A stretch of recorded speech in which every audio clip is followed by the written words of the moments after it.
عزیزان گرامی وقار، شب برات میں آج رزق کی تقسیم ہوتی ہے۔ ہمارے ناموں کے متعلق آج فرشتوں کو یہ بتایا جاتا ہے کہ فلاں بن فلاں اس سال یہ معاملات کرے گا، اس کے حصے میں اتنا رزق دیا جائے گا، اور پھر پتہ نہیں ہمارا نام مرنے والوں میں بھی لکھا جا سکتا ہے۔ آج ہمارے سال کی ایک کتاب بند ہو گئی، یہ رب ذوالجلال کی بارگاہ میں پیش ہو گئی کہ پچھلے سال اس بندے نے یہ سارے کام کیے ہیں۔ آپ کو بھی معلوم ہے، مجھے بھی معلوم ہے میں نے کیا کیا کیے، آپ نے کیا کیا کیے۔ اب آج کی رات صرف یہ احساس بھی ہو کہ بارگاہ الہی میں میری کتاب پیش ہوئی ہے پچھلے سال کی، میں نے کیا کیا کیا تھا سب فرشتوں نے بتا دیا۔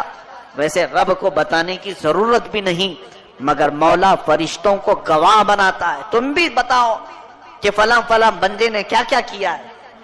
پچھلے سال کا سب انہوں نے پیش کر دیا۔ اب رب تبارک و تعالیٰ کا حکم نازل ہو رہا ہوگا کہ یہ بندہ جس نے پچھلے سال یہ تمام کام کیے، اب اگلے سال اس کے یہ معاملات، اس کے لیے اتنا رزق لکھو، اس کے لیے اتنی برکت لکھو، اور اس کو ذلیلوں میں لکھو، اس کو عزت والوں میں لکھو، اور اس کو زندہ رہنے والوں میں لکھو، اس کو بیمار لکھو، اور اس کے بعد اس کو مرنے والوں میں لکھو۔ یہ تمام معاملات آج رب ذوالجلال فرشتوں کو بتا رہا ہوگا۔ قدیر و جبار خدا کے فیصلے نازل ہوتے ہیں، اور فرشتے لے کر کل سے پھر ایکٹیو ہیں، وہ اپنی ڈیوٹی پر مامور ہیں۔ ہمیں یہ معلوم نہیں کہ ہمارا نام کن چیزوں میں لکھا گیا ہے۔ آج کی شب ہمیں برکت والوں میں نام ہمارا آیا ہے، بیماروں میں آیا ہے، یا پھر صحت مندوں میں آیا ہے، نیکیوں میں رہنے والوں میں ہمارا نام شامل کیا گیا ہے یا نہیں، ہم میں سے کسی کو اس بات کا علم نہیں۔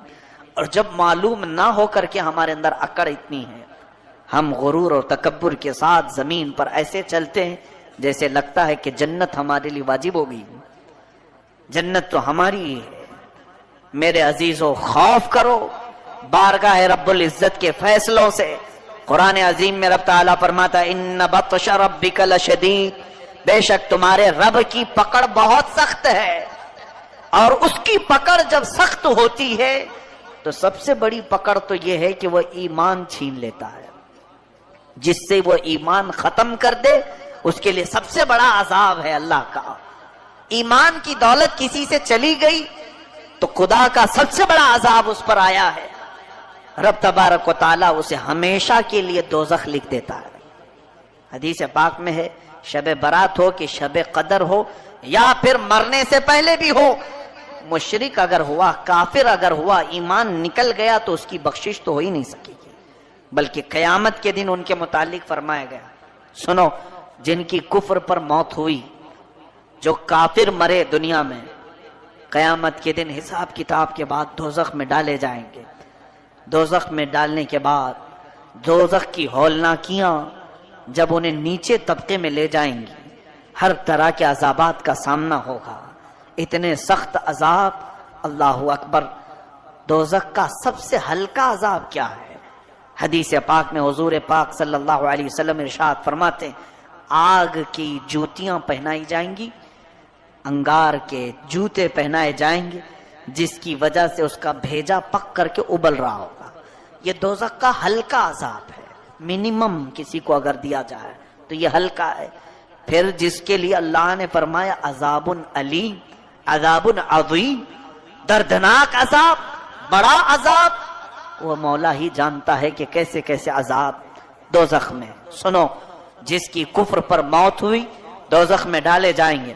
جو دوزخ کا دربان ہے، فرشتہ حضرت مالک رضی اللہ تعالیٰ، حضرت مالک یہ فرشتے ہیں علیہ السلام، وہ دربانے دوزخ ہیں، دروازے پر ہوں گے، یا جتنے دوزخی ہیں چیختے رہیں گے، چیخ لگاتے ہیں، اتنا پکارتے ہیں کہ ہماری طرف توجہ کرو، ہماری طرف توجہ کرو۔ تو پھر ان کی پکار اتنی بلند ہوتی ہے کہ پورے دوزخ میں آوازیں دہلتی رہتی ہیں۔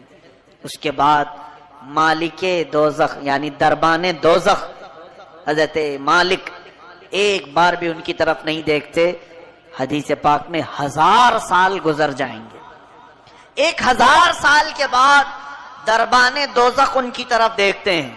کیا بات ہے، کیوں چلا رہے ہو تم لوگ؟ 1000 سال کے بعد تب اہل دوزخ کہتے ہیں اے مالک، اے دربان دوزخ، ہم رب ذوالجلال سے بات کرنا چاہتے ہیں، ہمارے معاملے میں کچھ سفارش کرو.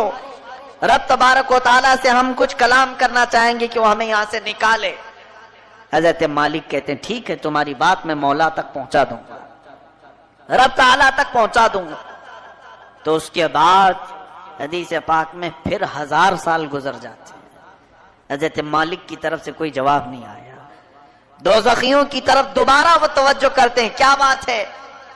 تو دوزخیوں نے کہا کہ اے مالک، ہم رب سے بات کرنا چاہتے ہیں. حضرت مالک کہتے ہیں میری اب تک رسائی نہیں ہوئی، میں تمہارا عریضہ پیش کروں گا رب تعالیٰ کے. یہاں تک کہ تیسرا 1000 سال گزر جاتا ہے. یہ دوزخ میں جلتے رہیں گے، اسی طرح عذاب میں مبتلا رہیں گے. تیسرے 1000 سال کے بعد حضرت مالک ادھر دوزخ کی طرف توجہ کرتے ہیں اور فرماتے ہیں اے اہل دوزخ، بشارت ہو تمہارے لیے کہ رب تعالیٰ کی طرف سے یہ جواب آیا ہے، لا ينظر الیہم ولا یرحم علیہم. ان کی طرف نہ دیکھا جائے گا، نہ ان کی طرف رحم کیا جائے گا. مولا نہ تم سے بات کرنا چاہتا ہے اور نہ تم پر رحم کرنا چاہتا ہے. اب بند کرو آواز. فرمایا گیا حدیث پاک میں مایوس ان کے چہرے لٹک جائیں گے. اہل دوزخ واپس پھر اپنے عذاب کی طرف آئیں گے، اس لیے کہ اب کوئی امید بھی باقی نہیں رہی. 3000 سال تو امید پر دوزخ میں جل رہے تھے کہ اب بات ہوگی رب تعالیٰ سے، اب کلام ہوگا، شاید وہ بہتوں کو معاف کر کے نکالا، ہمیں بھی نکالے گا. لیکن جواب یہ آیا کہ یہ سب اب جو موجود ہیں یہ کفر کی حالت میں مرے ہوئے ہیں، یہ شرک کی حالت میں مرے ہوئے ہیں.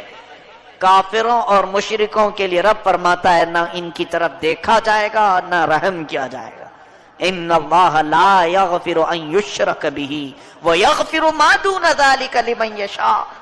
شرک کو اللہ معاف نہیں کرے گا، اس کے علاوہ جو بھی ہے جسے چاہے رب تعالیٰ معاف کرے گا. یہ قرآن میں اللہ فرماتا ہے. میرے عزیزو، ڈر اس بات کا ہونا چاہیے کہ اگر مولا تعالیٰ ہمارے کسی عمل سے غضب میں آئے تو کہیں وہ ہمارے ایمان کی دولت کو سلب نہ کر لے اور یہ نہ فرما دے نکل جا تو میرے خاص بندوں میں سے. کفار و مشرکین تو جب پسند ہیں بہت، ان کی عادتیں اچھی لگتی ہیں، جا انہی کے جماعت میں شامل ہو جا. آج آپ سب سوچو ذرا، بہت سارے نوجوان یہی چاہتے ہیں آ کر کے صرف یہ کہیں کہ مولانا سارے لوگ تو جی رہے ہیں اچھے سے، وہ اگر ناچ رہے ہیں، ڈانس کر رہے ہیں، آپ ہمیں کیوں روک رہے ہیں؟ کفار بھی ناچ رہے ہیں، کرسچن بھی ناچ رہے ہیں، یہودی بھی ناچ رہے ہیں، ہم مسلمان ہو کر کیا ڈانس نہیں کر سکیں گے؟ ٹھیک ہے، تمہارا سوال یہ دنیا میں سارے لوگوں کو شراب پیتے ہوئے دیکھا، ہم آپ کو منع کر رہے ہیں تو برا لگا. یہ دنیا کا فیشن ہے، آپ نہیں سمجھ سکو کہ آپ پرانے لوگوں میں سے ہیں. ہم نئے زمانے میں زندگی گزارنا چاہتے ہیں، ہم کچھ ماڈرن بننا چاہتے ہیں. فلمی ایکٹروں کو دیکھ کر ان کی طور طریقے کو اپناتے ہوئے نکل پڑے اور پھر یہ سمجھا کہ ہم ایک نئے راستے پر چل رہے ہیں. سنو، ٹھیک ہے، جس کا راستہ چاہے اپنا لو، جس کا راستہ، کیونکہ تمہارے لیے نہ میں چھڑی لے کر کے بیٹھا ہوں، نہ اللہ کا کوئی فرشتہ تمہاری گردن جھکا کر تمہیں عبادت کرنے کے لیے آئے گا، بلکہ رب تعالیٰ دنیا میں تمہیں آزاد رکھا ہے. تمہیں جو مرضی میں آئے کرو، جو اچھا لگے کرو. قیامت کے دن پھر تیار رہنا اپنے اعمال کا جواب لینے کے لیے. قیامت کے دن ہر ایک کے حساب کتاب کے لیے تم خود ذمہ دار ہوں گے. آج میں ان نوجوانوں سے کہتا ہوں جنہیں کفار و مشرکین اچھے لگتے ہیں، جن کو لوگوں کے ہاتھوں کے شراب کی بوتلیں پسند ہیں، جوے خانے، شراب، تاش کے اڈے، یہ سب بہت اچھے لگتے ہیں جنہیں، اور پھر یہ فلمی دنیا کے تمام تر ظالم دجال قسم کے خرافات مچانے والے اور پورے گھروں کو تباہ کرنے والے ایکٹر انہیں پسند ہیں. ان کے ساتھ ہو جاؤ، کوئی بات نہیں، تمہیں مبارک ہو. قیامت کے دن کہا جائے گا جن کے ساتھ تو دنیا میں رہنا پسند کرتا تھا، آج ان کا ہاتھ پکڑ، وہ جہاں جا رہے وہیں چلا جا. آج وہ جہاں جا رہے وہیں چلا جا. وہاں سے ہاتھ چھڑا کر کے تم تو بھاگو گے، نہیں میں تو رسول اللہ کا امتی ہوں، میں میرے آقا کے پاس آؤں گا، میں اپنے نبی کا نام لیوا ہوں۔ سنو حدیث پاک میں یہ دوڑتا ہوا آئے گا، امتی جو ہے حضور اکرم صلی اللہ تعالی علیہ وسلم کے قریب آتے ہی حضور پاک سے عرض کرتا ہے رو کر کے چلا کر کے، مجھے فرشتے دوزخ کی طرف کھینچ رہے ہیں، بچا لیجیے۔ نبی کونین صلی اللہ تعالی علیہ وسلم کی طرف سے جواب آئے گا تو کون ہے؟ بلکہ اس آقا کی عادت مبارکہ یہ ہے، فرماتے ہیں میں بھرے مجمع میں بھی اپنی امتیوں کو پہچان لوں گا، کروڑوں کی تعداد میں پوری امتیں وہاں ہوں گی، مگر اپنی امت کو میں ضرور پہچانوں گا، ہزاروں کی لاکھوں کی بھیڑ میں بھی۔ یہ بھی حدیث پاک میں، لیکن ایک حدیث میں یہ ایک بندہ آئے گا اور حضور اس سے پوچھیں گے تو کون ہے؟ کہے گا حضور میں آپ کا نام لیوا، میں آپ کا امتی ہوں۔ اللہ کے حبیب صلی اللہ علیہ وسلم فرماتے ہیں مجھے تو نہیں اس بات کا علم ہے، تو دنیا میں کسی اور کو پسند کرتا تھا، جا آج اس کو پکڑ لے، وہ جہاں جائے چلا جا۔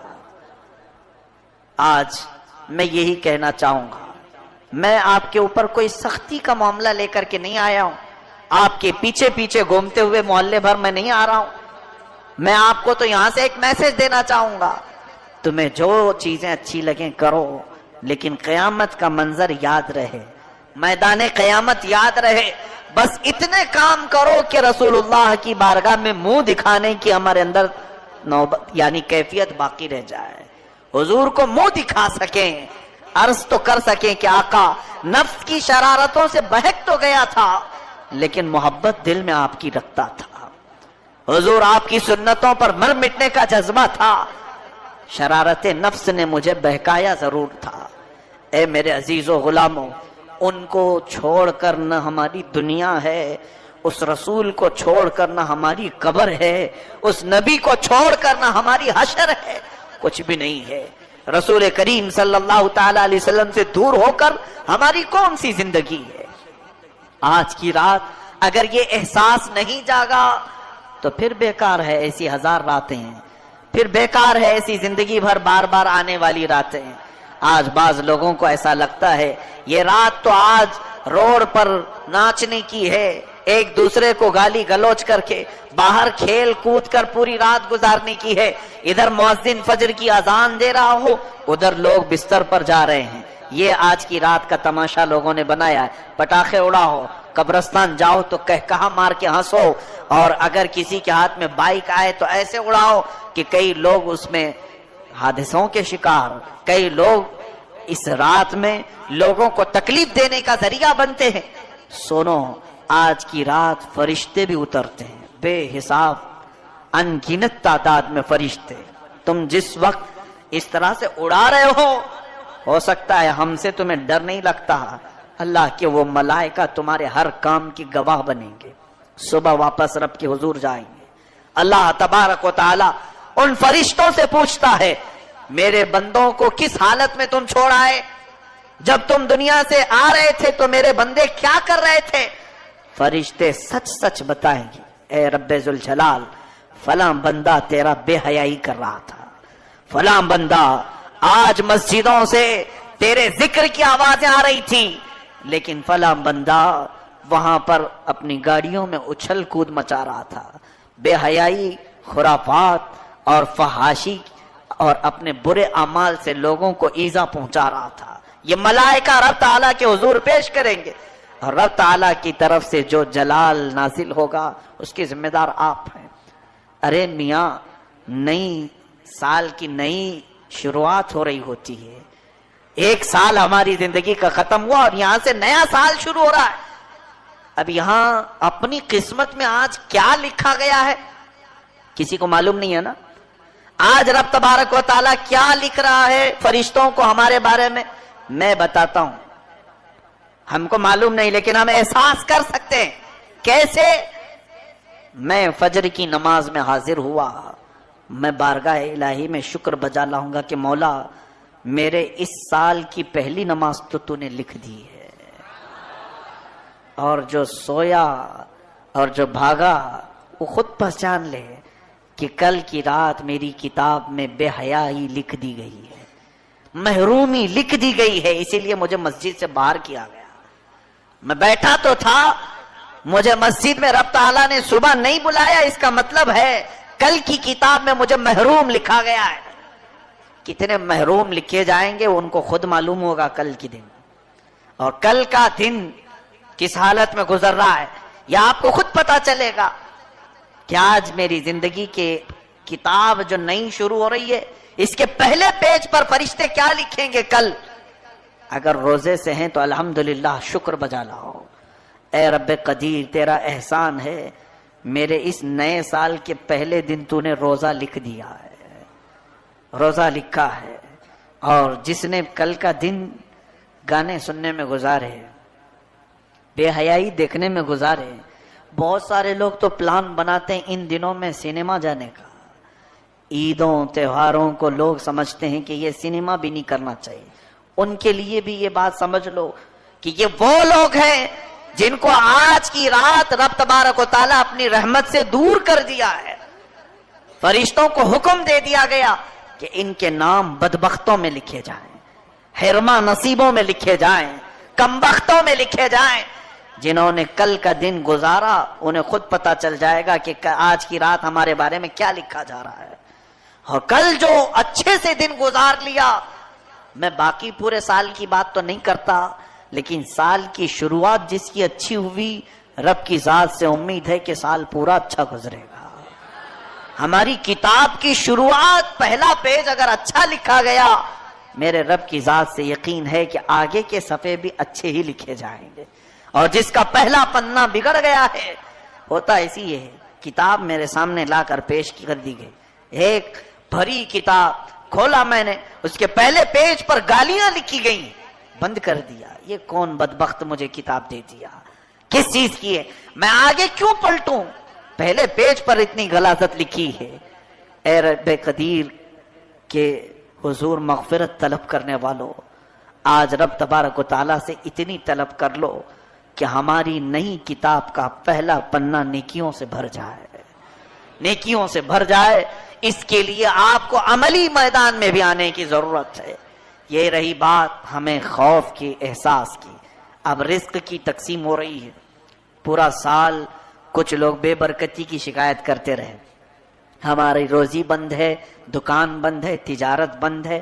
ایک بات یاد رکھو، جتنا تمہارے مقدر میں لکھا جائے گا اتنا مل کے رہے گا، چاہے تم 1000 لوگوں کو بولو یا 1 کو بولو یا 70 کو بولو، جتنا ملنا ہے وہ آج بٹ گیا، تو کیوں دوسروں کو بول کر مطلب ہے؟ آپ کو ایسا لگتا ہے 4 لوگوں کو بولوں گا تو میرا رزق بڑھ جائے گا؟ آج جو دکان بند پڑی ہے یا کم دھندا ہو رہا ہے، میں اور 5-6 لوگوں کو بولوں تو کچھ اور بڑھ جائے گی۔ تمہارے حصے میں جو لکھا گیا آج کی رات وہ اگلے سال تک تمہیں مل کر رہے گا۔ لو لگاؤ اور اس رب ذوالجلال کی طرف، ملے تو اس کا شکر ہے، نہ ملے تو اس کے دربار میں دعا ہے۔ لوگوں سے ہمیں کچھ بھی نہیں ہوگا۔ ما یفتح اللہ للناس من رحمت فلا ممسک لها وما یمسک فلا مرسل له من بعد۔ اللہ فرماتا ہے اللہ نے جن انسانوں کے لیے اپنی رحمت کے دروازے کھول دیے اسے کوئی بند نہیں کر سکتا۔ وما یمسک فلا مرسل لها، اللہ فرماتا ہے اور جس کے لیے رب نے بند کر دیا کوئی نہیں کھولے گا، چاہے کوئی بابا ہو، کوئی کسی طرح کا عامل ہو، کسی کی بند روزی کو اگر رب نے بند کر دیا تو کوئی نہیں کھولے گا۔ یہ یقین رکھ کر کے چلو، ہمارے حصے میں آج جو رزق بٹ رہا ہے وہ ہمیں اتنا مل کر رہے گا، لوگوں سے شکایت نہ کریں۔